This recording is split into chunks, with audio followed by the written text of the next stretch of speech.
Imagine spending your entire life being the kid everyone laughs at. No matter where you go, people mock you. At school, you're invisible when it matters and unforgettable when it doesn't. Every hallway feels like a trap, every classroom like a stage built for your humiliation.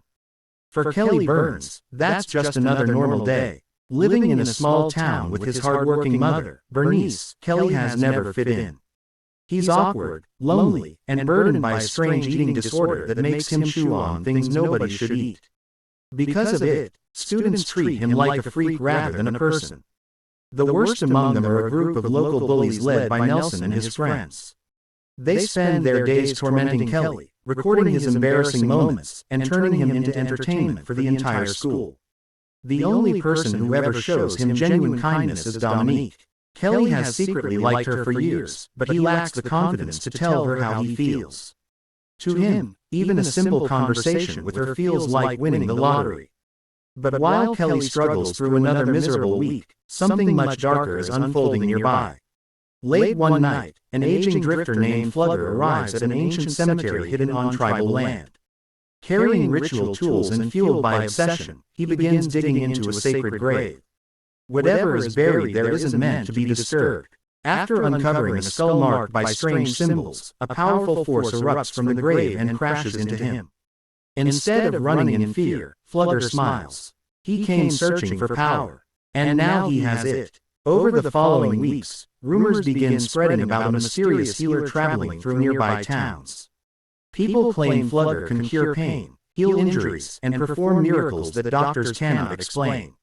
Many believe he's gifted, others believe he's dangerous. One of those people is Red Elk, a tribal elder who understands exactly what Flugger stole from the sacred burial site. He warns him repeatedly that the power was never intended for human use. But Flugger refuses to listen.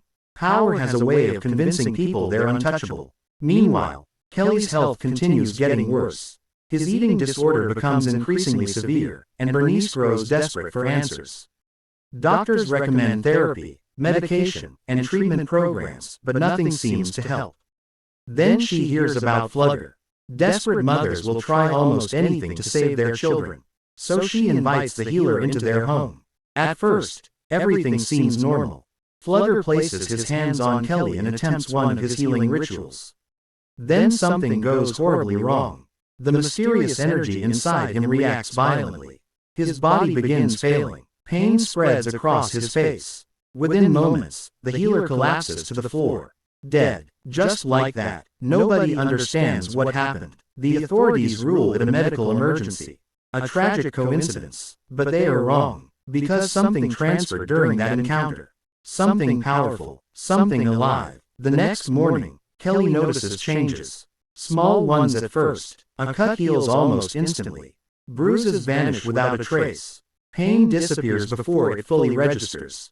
Soon, the truth becomes impossible to ignore. Kelly is no longer normal. Then he discovers the real ability. When someone hurts him, the damage rebounds onto the attacker. A punch aimed at Kelly hurts the person throwing it. An injury meant for him somehow finds its way back to whoever caused it.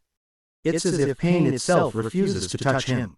At school, one of his tormentors learns this lesson the hard way. Expecting another easy victim, the bully attacks Kelly in front of several students. Within seconds, things become terrifyingly confusing. Every strike seems to hurt the attacker. More than the target, the bully leaves injured and humiliated. Kelly walks away untouched. For the first time in his life, nobody is laughing. And for the first time in his life, Kelly feels powerful. The transformation affects more than his body. It changes his personality. Years of fear begin fading. Years of anger begin surfacing. Confidence replaces insecurity. Students who once ignored him suddenly pay attention. Even Dominique notices the difference. As they spend more time together, Kelly finally starts experiencing the life he always wanted. He talks more, smiles more, dreams bigger. For a brief moment, it feels like everything is finally falling into place.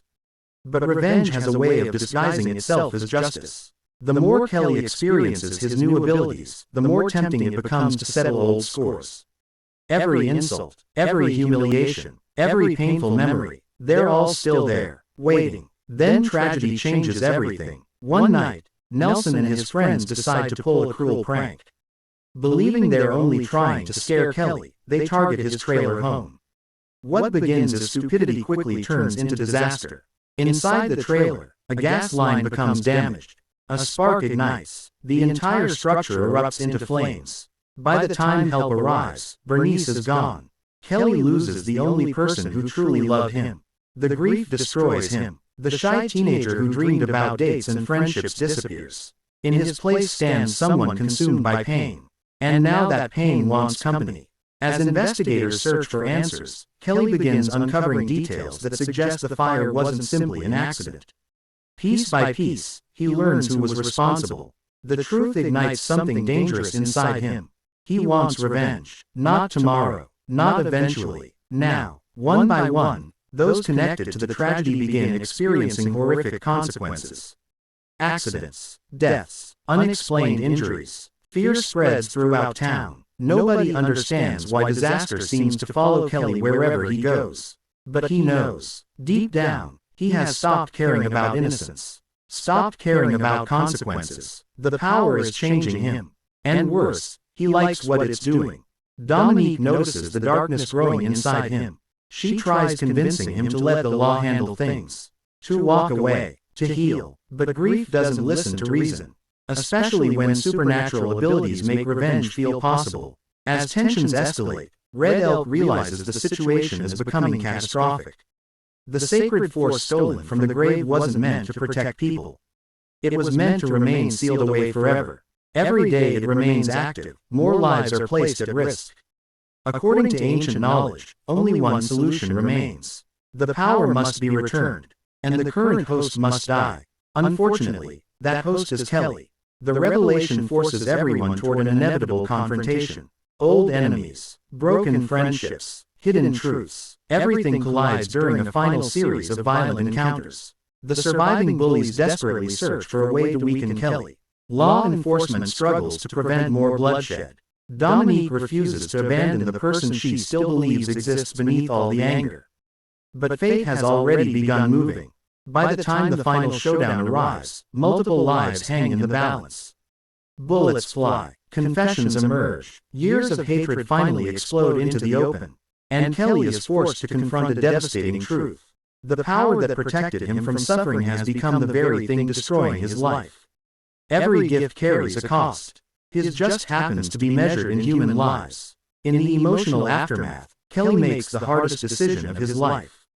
Instead of preserving the power, he chooses to end it. To save others, to stop the cycle, to finally let go. The choice demands the ultimate sacrifice. As death closes in around him, Kelly shares one final moment with Dominique, the girl who saw humanity in him even when he couldn't see it himself.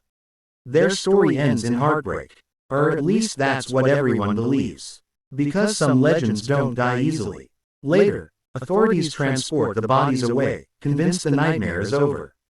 The curse is gone, the danger has ended, the town can finally move forward. Then something impossible happens. A pair of eyes slowly opens. A heartbeat returns, and the supernatural force everyone fought so hard to destroy reveals its final secret. It was never truly gone. It had simply chosen someone new. The story ends with a chilling realization. Power doesn't disappear, it moves, it waits, and somewhere out there, the next chapter has already begun.